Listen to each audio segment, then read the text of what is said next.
ce matin, Rachida Dati, députée européenne, maire du 7e arrondissement de Paris. Rachida Dati, bonjour. Bonjour. Commençons avec Marseille. Morane et Laura, 20 ans, 21 ans, étudiante en médecine, élève infirmière, assassinée à coups de couteau. L'homme qui les a assassinés était en situation irrégulière. Il est en situation irrégulière puisqu'il serait tunisien. Il n'a pas pu être expulsé parce qu'il faut l'accord du pays d'origine pour expulser quelqu'un. Il faut un arrêté. Voilà. Il faut un document administratif, pour pouvoir expulser la personne. Vendredi, il est arrêté pour un vol à l'étalage. Samedi, il aurait pu être placé en rétention. Le centre de rétention est plein. L'employé de la préfecture qui devait signer le papier pour le placement en centre de rétention n'était pas là. Dysfonctionnement, enquête ouverte. Tout d'abord, moi je pense à la famille de ces deux jeunes filles. Et aux proches de ces deux jeunes filles, elles n'avaient rien demandé à personne. Elles se retrouvaient pour un week-end et ça se termine dans la barbarie. Si vous reprenez sur cette affaire, si on reprend la procédure pour être très clair, cet individu vole d'une veste, il vole à l'étalage. Vole à l'étalage, il est placé en garde à vue, le parquet décide de classer de ce que j'ai lu dans la presse, pour une infraction insuffisamment caractérisée. Donc il n'y avait pas assez d'éléments pour le poursuivre. Mais on sait qu'il n'a pas de papier, parce que j'entendais il peut y avoir des faux papiers ou autre. Et pourquoi on a même dit qu'il y avait 7 alias, 7 identités différentes. Parce qu'effectivement, quand on a ce type d'individu, j'ai été magistrat, vous interpellez quelqu'un comme ça qui n'a pas de papier, ou il vous produit un faux document ou un papier qui n'a aucun sens ou qui n'est pas réel, on prend les empreintes. C'est comme ça qu'après on sait que pour les mêmes empreintes, on a 7 identités différentes. Donc cet individu qui, à chaque fois, se présente avec des identités différentes, on sait qu'il est sans papier, et il n'a jamais été reconduit dans son pays d'origine. Pour ce jour-là, donc il est interpellé, placé en garde à vue. Apparemment, les policiers auraient appelé la préfecture pour avoir l'autorisation, enfin le document, l'arrêté de reconduite à la fonderie pour qu'il puisse être expulsé. En tout cas, d'abord placé en centre de rétention. Pour être expulsable, il est placé en centre de rétention pour être expulsé ensuite. Il y a deux types de fonctionnement. D'abord, apparemment, il n'y a pas eu le document. Non, parce qu'il n'y avait pas l'employé à la préfecture. Exactement. Donc ça, apparemment, il y a une enquête qui est ouverte. Le ministre de l'Intérieur a ouvert une enquête pour savoir quels étaient logiques. Pourquoi il y a eu ce dysfonctionnement. Le deuxième dysfonctionnement aussi, c'est qu'on dit le centre de rétention est plein. Aujourd'hui, en France, alors peut-être que c'est encore pas politiquement correct ce que je vais dire, le sujet, c'est plus les places dans les centres de rétention, puisque vous pouvez encore avoir de la place. Le sujet, il est que, vous savez que les surveillances de centres de rétention se font par les policiers de la PAF. Aujourd'hui, les policiers de la PAF, comme vous le savez, nous sommes en état d'urgence, sont redéployés pour d'autres missions, notamment des missions de protection.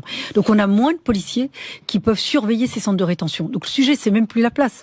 C'est qu'on n'a plus de policiers pour surveiller ces individus qui sont en situation irrégulière. Et après, c'est effectivement, une fois qu'on a effectivement les documents, qu'on peut les expulser, souvent on peut avoir un laissez-passer, ou certains ont même leur passeport, et ils vont pour être expulsés, et les pays d'origine n'en veulent pas. Ça, c'est pas acceptable. Moi, ça, j'ai fait voter au Parlement européen.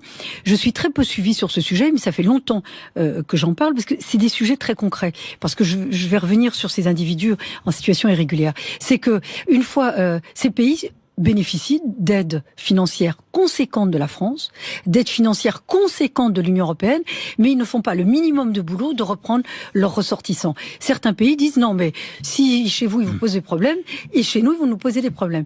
Parce que ces individus en situation irrégulière, qui sont de plus en plus en errance, deviennent des cibles pour des organisations terroristes pour commettre des attentats.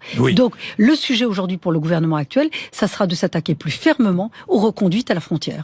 Il n'était pas fiché S, je voudrais aussi le préciser. Hein. Mais il était en situation irrégulière, en errance, et avec un mode opératoire. Il était inconnu des services de lutte contre le terrorisme. Oui, mais je voudrais le préciser aussi. Mais vous en avez beaucoup qui se sont radicalisés, qui n'étaient pas connus avant par les services de renseignement. Des mesures de l'état d'urgence sont transposées dans le droit commun. Il s'agit du projet de loi de lutte contre le terrorisme. Globalement, ce projet de loi, comment le trouvez-vous? Très incomplet. Très incomplet, et moi je l'ai dit... Parce que j'ai vu la France Insoumise dire, oh là là, attention, parce que nos libertés individuelles sont mises en cause, et plus à droite, chez les Républicains, on dit, il ne va pas assez loin, on aurait dû garder l'état d'urgence. On aurait dû garder l'état d'urgence. Attendez, d'abord l'état d'urgence ne peut pas être un état permanent, mais qu'on puisse prendre... C'est ce que disent certains députés des Républicains. C'est pour ça que certaines dispositions peuvent être reprises dans le droit commun. On a changé d'air, on a changé d'époque. Justement, ça ne vous choque pas. Le droit et la loi doivent s'adapter. Il y a 10 ans, on ne vivait pas dans cette menace terroriste extrêmement élevée. Mais ce volet de cette loi antiterroriste, il y a 2 volets extrêmement manquants. Et moi, je l'avais signalé d'ailleurs à Gérard Collomb. Il y a tout le volet prison, qui n'est absolument pas mentionné dans ce texte, et tout le volet prévention de la radicalisation. C'est quand même majeur en ce moment. La prison, c'est, vous savez, les foyers de radicalisation, prison, le net, les lieux de culte. Le net aussi, il faudra y revenir. Sur les prisons, aujourd'hui, on méprise l'administration pénitentiaire, que moi j'ai fortement soutenu lorsque j'étais garde des Sceaux.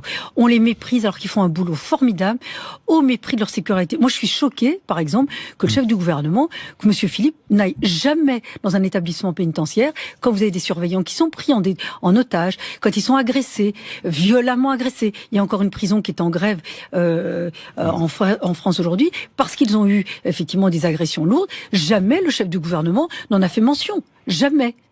Et donc, aujourd'hui, l'administration pénitentiaire a une expertise, des informations sur le processus de radicalisation, sur les individus radicalisés. Ça peut peut-être nous aider pour lutter contre ce fléau. Et aujourd'hui, la détection de la radicalisation en prison, on la connaît à peu près. Le sujet, c'est qu'est-ce qu'on fait de ces radicalisés ? Parce que ces gens-là, on n'a pas de moyen de les retenir en prison. Donc demain, ils seront relâchés. Et s'ils sont relâchés, ce sont des bombes à retardement. Et donc, moi, je souhaiterais qu'on applique ce que j'ai créé lorsque j'étais garde des Sceaux, c'était la rétention de sûreté. On en a fait, mais des gorges chaudes, des polémiques. La gauche avait souhaité la supprimer. Ils ne l'ont pas fait parce qu'ils ont vu la nécessité.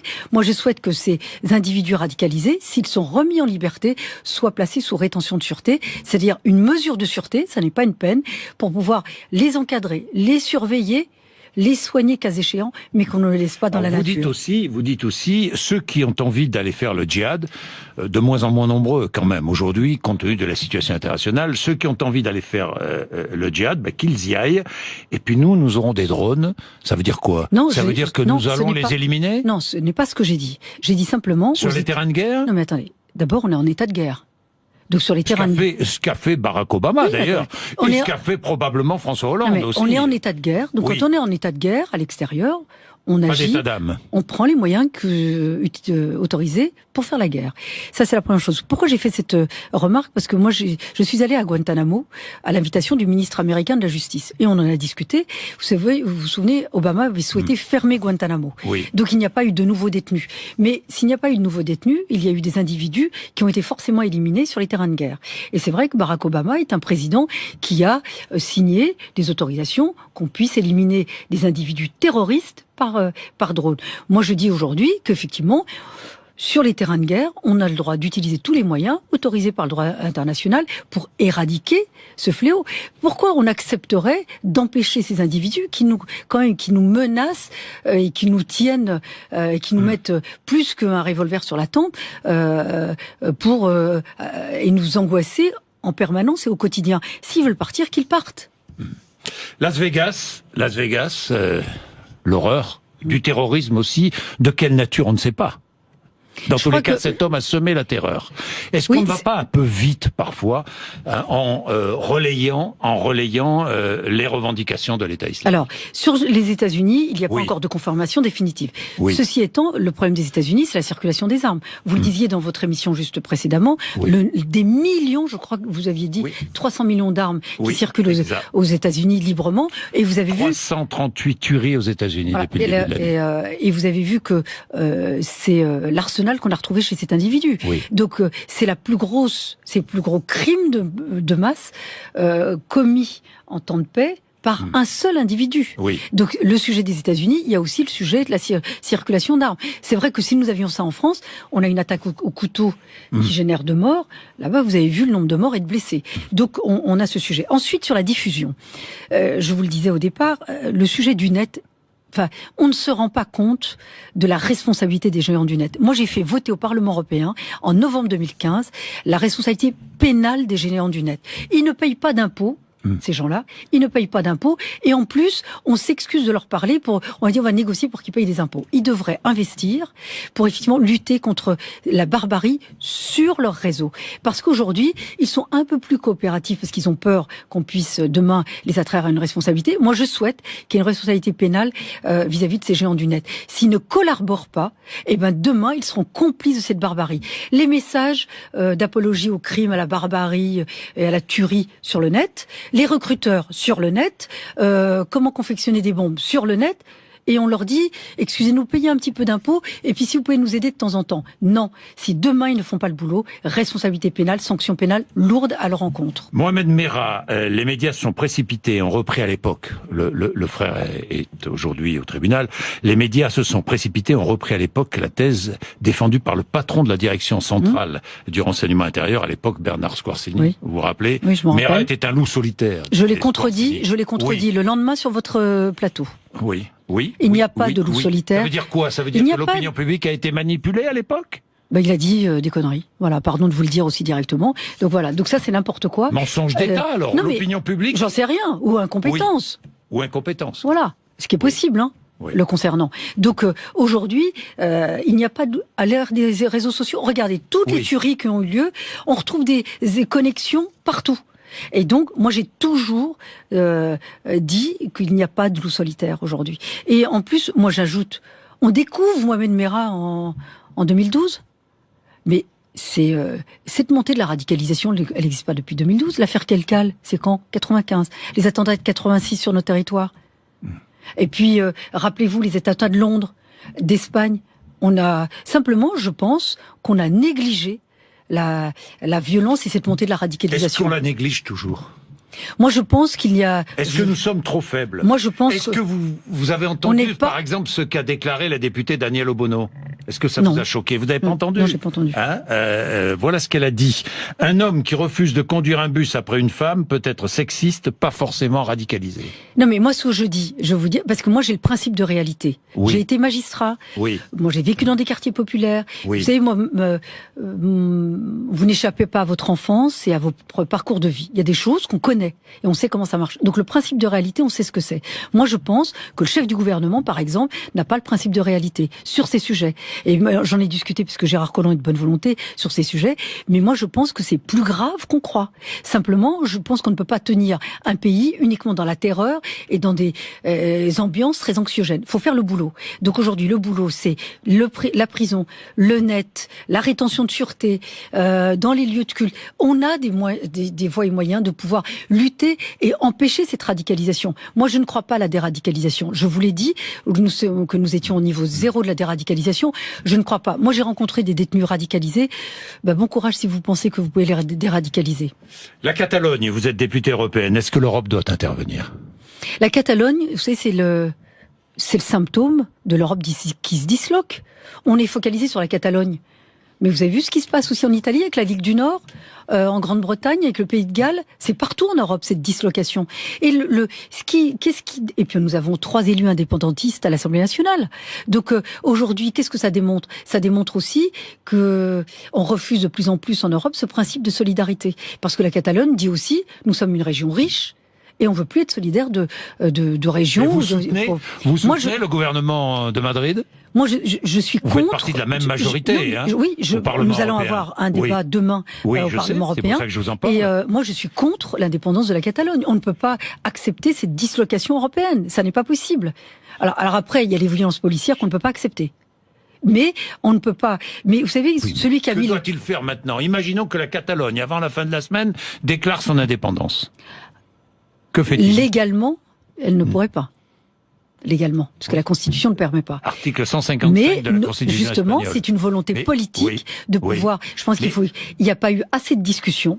Je pense qu'il fallait qu'on discute. Mais celui qui a mis le verre dans le fruit, c'était l'époque Zapatero, Premier ministre socialiste. En 2005, il donne beaucoup plus de pouvoir à cette région, notamment avec des prérogatives qui vont bien au-delà de certaines compétences qu'on peut donner dans le cadre d'une autonomie. L'Europe est bien silencieuse, l'Union européenne est bien silencieuse. Bien sûr, mais comme souvent comme sur des sujets graves. Mais aujourd'hui, par exemple, sur un autre sujet grave, on a fait quand même adopter, puisque ça va être adopté jeudi, je crois, la création du parquet européen en termes financiers, sur la lutte contre la fraude aux intérêts financiers européens.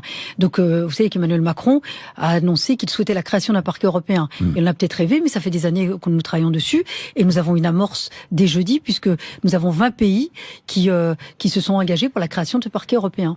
Un tout autre sujet. L'écrivaine Anne Bert a été euthanasiée en Belgique hier conformément à sa volonté. Elle souffrait d'une maladie incurable. Elle défendait la liberté de choisir sa fin de vie. Vous pourriez envisager une telle fin? Vous y avez pensé ou pas? Vous savez, moi j'ai été éprouvée il y a quelques mois par le décès de mon père. Je suis restée auprès de lui pendant les nombreux mois où il était très malade. On n'y pense pas parce que, moi j'ai été aide-soignante pendant plus de 4 ans en milieu hospitalier, et notamment auprès des personnes âgées ou des personnes gravement malades ou gravement atteintes, souvent de maladies incurables. Et donc c'est un sujet, j'avais 16 ans et demi, 17 ans, donc c'est un sujet qui m'a fortement marqué. J'ai été magistrat, on a eu des sujets liés justement à la fin de vie, notamment dans le cadre de tutelle. Et j'ai toujours été frappée, d'abord par l'humanité du corps médical, et moi je considère que nous n'avons pas à légiférer sur l'euthanasie.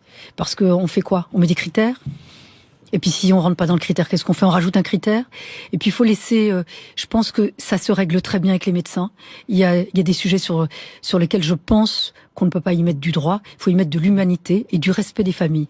Et moi, ce que je craignais, parce que j'avais pris position sur le sujet, c'est que si on autorise l'euthanasie, les personnes seules, les conflits familiaux, est-ce qu'on ne voudra pas se débarrasser de quelqu'un qui est gênant? Une personne qui peut peut-être apporter. Moi, je suis très gênée par ce débat. C'est un choix individuel. Je respecte cette femme et sa mémoire. Mais plus globalement, je trouve qu'il y a des sujets sur lesquels il faut éviter d'y mettre de la brutalité et du non-respect justement de la dignité humaine, et puis des familles, et peut-être aussi de la personne qui est malade ou mourante. Autre sujet. Est-ce que vous regardez On n'est pas couché le samedi soir sur France 2? Ça vous arrive? J'avoue que je regarde pratiquement plus. Ouais. Vous n'avez pas vu, vous avez pris connaissance de ce qui s'est passé samedi soir. Marlène Schiappa, la secrétaire d'État chargée du droit des femmes, adresse un signalement au CSA. D'un côté Angot, de l'autre côté Sandrine Rousseau. D'abord, est-ce qu'elle a eu raison? Est-ce que Marlène Schiappa a eu raison? Vous avez suivi ce qui s'est passé, non? J'ai appris qu'effectivement il y a eu un débat très agressif entre Christine Angot et Madame Rousseau. Je pense que c'était deux douleurs qui s'affrontaient. Oui. Deux choses non réglées qui s'affrontaient, et je pense que ça n'était pas la place d'en débattre de cette manière. Moi, je suis contre le déballage. Enfin, moi, je pense que quand on a des blessures intimes, quand il y a des blessures violentes, qu'on puisse en parler, mais qu'on puisse autant le personnaliser. Moi, je pense qu'il y a une indécence et une exhibition qui me gêne, mais c'est ma position personnelle. Donc, c'était pas, je pense, le lieu. Je vais terminer avec la politique, Rachida Dati. Je sais que vous soutenez Laurent Wauquiez. Oui. Est-ce que vous demandez, et je pense que la décision sera peut-être prise ce soir, l'exclusion de tous les députés constructifs, les républicains constructifs, et l'exclusion des ministres qui participent au gouvernement? Ça va être... Qui sont encore aux républicains. Si je parle d'un point de vue des statuts, oui. Statutairement, il faudrait qu'il soit exclu. Après, vous le souhaitez? Moi, je suis très choquée. Moi, j'ai vu, par exemple, la campagne de Bruno Le Maire. Oui. La campagne. Mais il n'est plus au Républicain, Le Maire. Bruno Le Maire avait fait campagne contre la politique qui était portée ou incarnée, ou le programme d'Emmanuel Macron. Édouard Philippe, de la même manière. Moi, j'ai un peu de mal. Il me reste un peu ça de mon éducation. Peut-être aussi c'est mon tempérament qui me vaut parfois des difficultés. Je pense que la loyauté, les convictions, la fidélité, pour moi, ça a un sens. Et dans la vie, ça a un sens. Je trouve que quand quelqu'un va travailler sans conviction, sans loyauté, sans fidélité, ça me choque. Vous êtes favorable à l'exclusion, vous? Moi, je pense qu'ils se sont exclus d'eux-mêmes. Ils se donnent eux-mêmes en spectacle, en se reniant eux-mêmes. Humainement, voilà, moi quand j'entendais Bruno Le Maire, y compris sur votre plateau, en disant, vous savez, moi mon handicap vis-à-vis des autres, c'est mon intelligence, je lui laisse cette intelligence-là. Je préfère l'intelligence de ceux qui sont restés dans ma famille politique. 2019, vous devrez choisir. Vous retournerez à la magistrature? Ah, sur la magistrature, je vous avoue, c'est dommage que ça n'existe pas en France. J'ai demandé, d'ailleurs, j'avais fait un courrier à la chancellerie il y a pas très longtemps. J'avais demandé si je venais à réintégrer la magistrature ou je pouvais réintégrer. Alors c'est vrai que vous savez, comme je suis en disponibilité, ma carrière n'a pas avancé depuis plus de 10 ans, et donc les postes qui me seraient offerts seraient un peu en décalage avec l'expérience que j'ai acquise. Mais j'ai adoré être magistrat. Là, alors que déciderez-vous? Eh ben, je vais sur la magistrature, on en discute encore. Je suis en train de voir. Est-ce que je peux reprendre une disponibilité, en plus qui ne coûte rien, mais je ne veux pas quitter la magistrature, je vous le dis. Moi, j'ai adoré ce corps et j'ai adoré ce métier. Merci Rachida Dati. Il est 8h56. Merci d'être venu nous voir ce matin sur RMC et BFM TV. Retrouvez la